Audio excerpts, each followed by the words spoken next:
How small is too small? This might just be right. A small form factor retro handheld that plays up to PS1 and you can take with you anywhere in a pocketable, attractive package. In the past, I haven't loved GKD's offerings. Their software was way too locked down for me. It's been out long enough now where MinUI is at a great state in this device, but is that really enough to hold its own against all of the other options we have? Well, I've been testing this handheld out for quite a while now, and I'm finally ready to share my thoughts on it as we review the GKD Pixel, sent over for review from GKD. Let's hop in.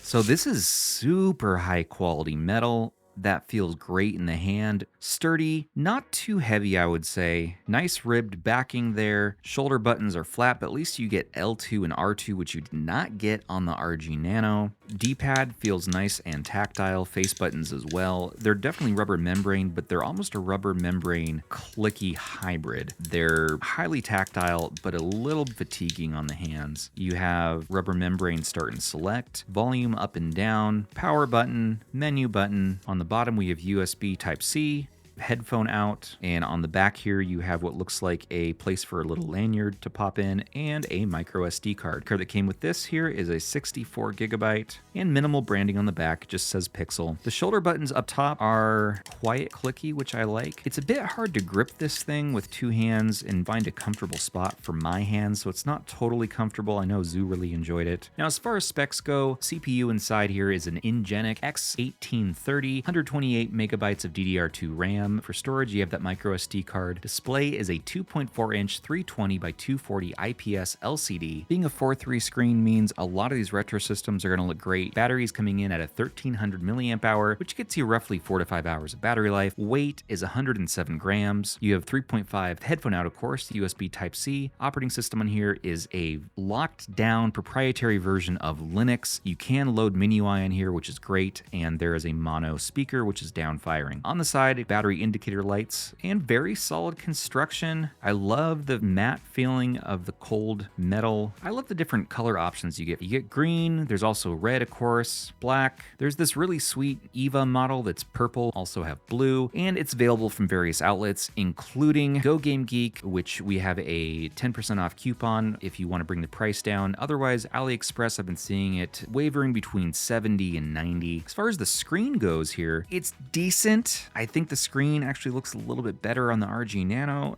and definitely on the MiU Mini, but it holds its own. The only thing I don't like is the viewing angles are poor. You have to look dead on to really see a nice crisp image. If you move it at all up and down, left or right, you're going to start to darken that image and it's not going to look the best. It gets nice and bright and gets nice and dim. As far as comparisons go, it is bigger than the RG Nano and smaller than the MiU Mini. Here it is next to a, here's the Retro Chicken. As you can see, it's quite a bit smaller than the MiU Mini Plus and the 35XX. Of course, here is the clone, the R33S from Game Console, which we'll talk about soon. It's interesting. And of course, an OG Game Boy Color. Now, this is the new AM OLED model. We'll talk about that as well. The speaker actually sounds pretty decent for a mono downfiring speaker. I like it, it's crisp, it's not too tinny, definitely no bass in there, but all the same, it sounds pretty decent to my ears, but headphones sound really good. I could not get a controller to plug in and work on this, and it charged fast via various chargers on USB-C. Okay, let's look at the stock experience.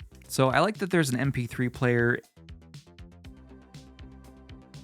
But overall, the stock experience is okay. You can switch between RetroArch, you can use standalone emulators. It just doesn't really lend itself to any customization. And so while it's okay, MinUI is probably what you're gonna want in here. Combine that with Russ from Retro Game Core. He has an add-on pack which lets you use those standalone emulators. And I'm gonna link to Russ's video and Zoo's video. Both of them cover how to do this and how to get MinUI installed. It really only takes a few minutes, but it is cute, looks nice on a shelf. itself, and it feels very sturdy. Like you could use this as home defense, and it should hold up to some shenanigans, and you can probably throw it in your purse or a bag and in your pocket and not really have to worry. RetroArch speeds in stock are not great. I'm also seeing frame pacing issues, screen tearing from what looks like a lack of VSync, so I'm not too pleased with the gameplay experience on stock. So here we go. Now we have MinUI loading up here, and very clean interface. You do lose any sort of box art and graphics, but you just have a plain game list, which I think is okay. And I just added a small selection of my own games on here. Do note though, if you use the standalone PS1 emulator, it is not going to let you use CHD games. That's just how old this emulator is. And so you're gonna have to use PBP, ISOs, BinQ, all of those will be okay. So I didn't love that. PS1 is my all-time favorite retro system, and so I love having a good PS1 experience. While I enjoy that you can put the handheld to sleep normally in most of MinUI's emulators, using the standalone option that Russ gave us, you cannot put it to sleep for PS1. Likewise, I would recommend using SNES standalone as well to make sure you're getting full speed in every single SNES game, and you can't put it to sleep in there. You can define hotkeys for most of these emulators though, which is great, and you can also set up things like fast forward, save state, load state, displaying stats on the screen. You can change aspect ratio. I think this is a great one-handed role-playing machine.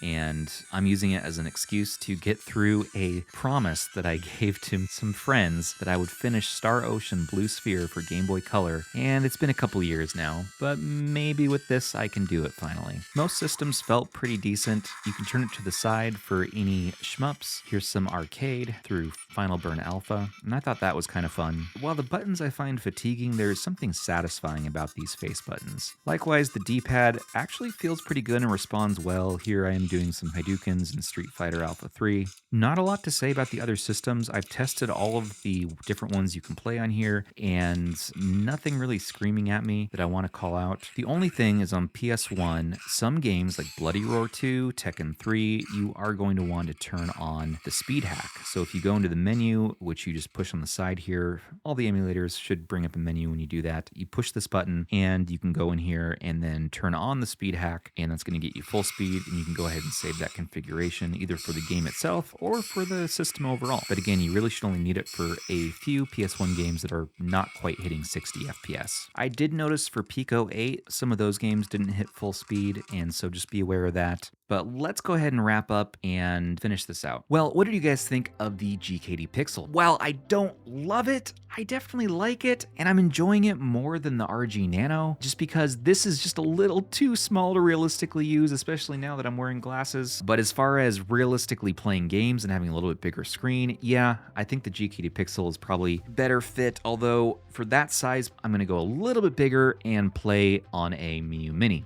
This thing with Onion OS on it is just the bee's knees. It is so cool. Still to this day, so good. I also recommend MinUI Mini Plus 35XX, but if you want to stay super pocketable, super tiny, this is not a bad option at all. The price is a little high at around $80. During sales, I've seen it dip as far down with shipping as $70, which is better. I would love to see this around $60 to $65. The EVA model, while really fancy and cool, I've seen outlets charging upwards of $300 for it, so I don't think it's that cool. And yeah, you know, has its charm. I love how rugged and sturdy it is. I don't find it super comfortable and it gets crampy in my hands. I like one-handing role-playing games on here, and so that's something I'll probably keep using on it. I'm excited to see what they do next. All right, let's get out of here. I want to thank you all so much for watching today's video. Don't forget to like, comment, and subscribe to stay in the know for all of your favorite retro handhelds. And a special thanks to our channel members, patrons, and subs for making this entire situation possible. I love talking to you all about handhelds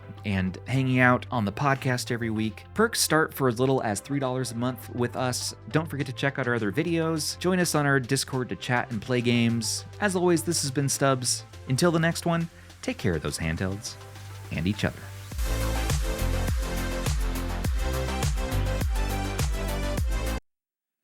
The end.